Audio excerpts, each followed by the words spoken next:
Hello y'all, and welcome back to Dangerously Delicious Barbecue. I'm your favorite barbecue host, Laura Parsons, and today we are making baked ziti on the Recteq 340. I got everything prepared and I'm gonna go ahead and get everything started, and then I'll be back to show you what I'm doing.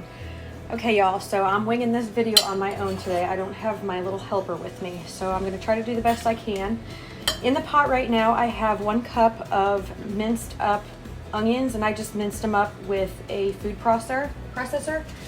And then I'm going to add 1 pound of sweet Italian sausage.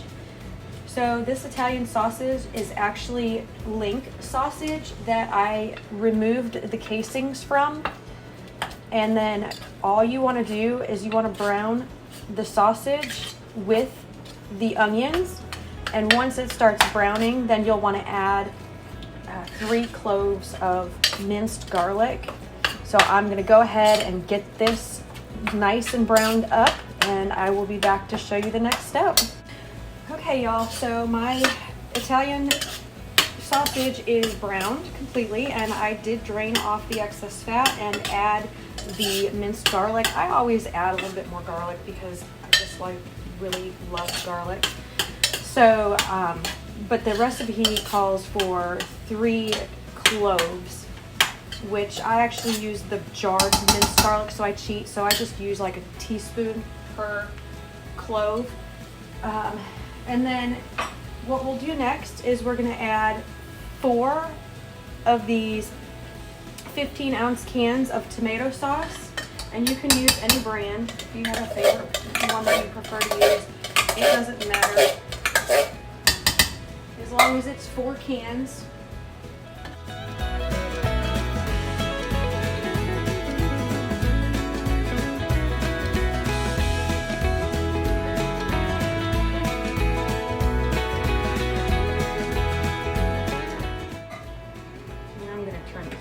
So this doesn't bubble so much.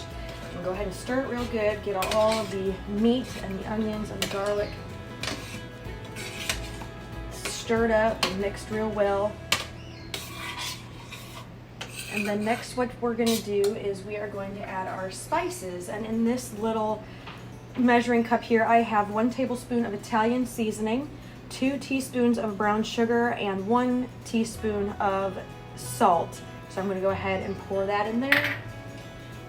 And then some fresh ground pepper. Just a few. No, that one doesn't want to work. So let me use this one. Just a few twists of the ground pepper. And of course, you're going to add it to your taste. I'm not a real big peppery fan, so I don't use as much. I'll use what the directions call for. I'm going to just stir that up real well.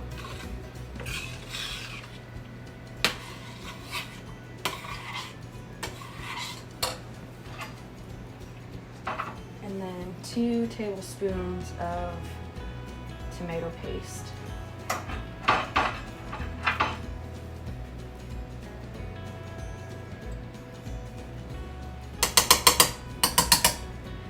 Stir this up real well, and we're going to let these all these ingredients cook together so everything kind of starts to meld and the sauce becomes flavorful. And then I will be back to show you how we will do the filling. Okay, so I'm back to show you what we are going to do the filling with.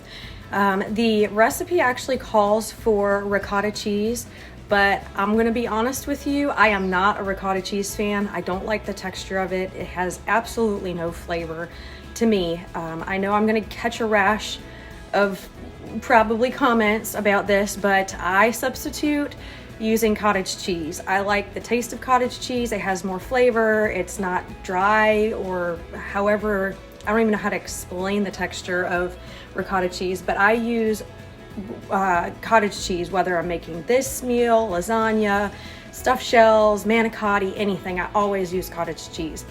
So the recipe calls for 15 ounces of ricotta, so I replace that with 15 ounces of the 2% or full fat Daisy cottage cheese.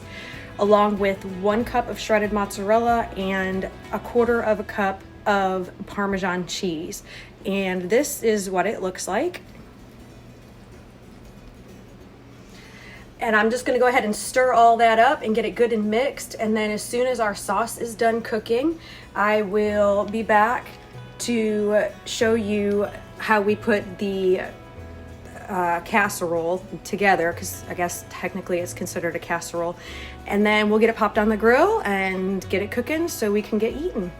Okay, y'all, so I'm back. I'm not gonna be in the camera again because it doesn't get the height and show the stuff on the counter. But what we're gonna do next is we're gonna go ahead and layer our baked ziti. So as you can see, I lined the bottom of a baking dish with I am actually using rigatoni noodles. You can use any noodle that you want for this dish. I just chose this one because for whatever reason, I like the ridges in the pasta. And then what you're gonna do is you're going to put the sauce, you're gonna layer, and I cooked the sauce for about 20 to 25 minutes just to allow all the flavors from the seasonings, and I'm gonna make a big mess here, all the all the flavors and all the seasonings meld together.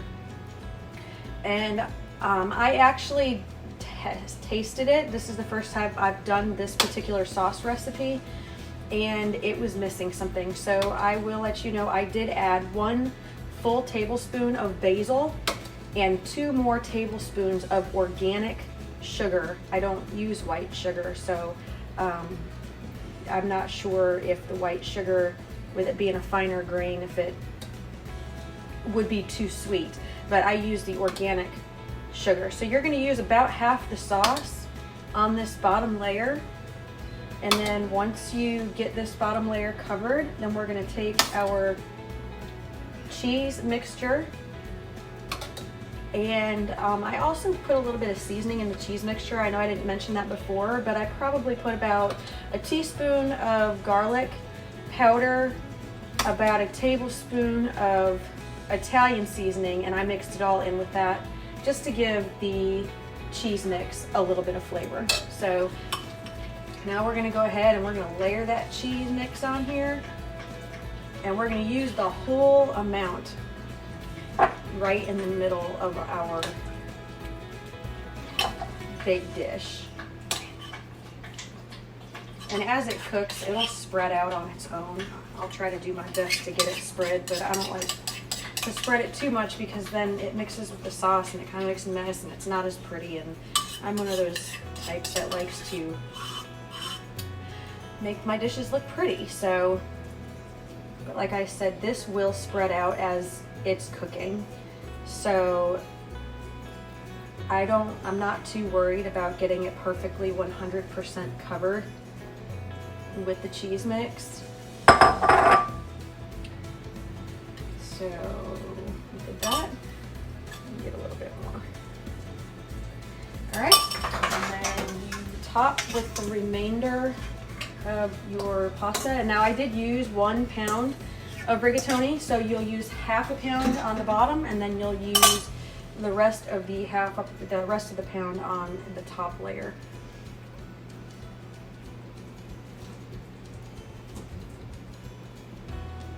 Okay, y'all, so when I was filming earlier on putting the dish together, my husband called on his way home from work and it stopped my recording. So after you layer the second half of the noodles, you'll want to put the remainder of the sauce onto the top of it, and then you'll take about 1 cup to 1.5 cups of mozzarella cheese, and you'll sprinkle it over the top. And then you'll take a piece of tin foil and you'll spray it with like a cooking spray. I usually use an olive oil based cooking spray just because that's usually what I cook with. And that's just to prevent the aluminum foil from sticking to the mozzarella cheese as it cooks. And you do want to cover it, because if you don't cover it, then the cheese will get burned while it is baking on the grill. Anyways, so as soon as I get it put on the grill and it's done, then I will come back and show you what it looks like. Okay, y'all, so my grill is preheated to 375 and it's already been on for a little while, and obviously it's covered so you can't see it, but I did just want to give you an idea of what to cook it at, and I do have to cook it at this 375 for 30 to 35 minutes. Okay, y'all, so it is complete and it looks absolutely delicious. Once you get it taken off the grill, you will want to let it set for 10 minutes before you serve it. And I let mine set uncovered to allow it to cool off a little bit.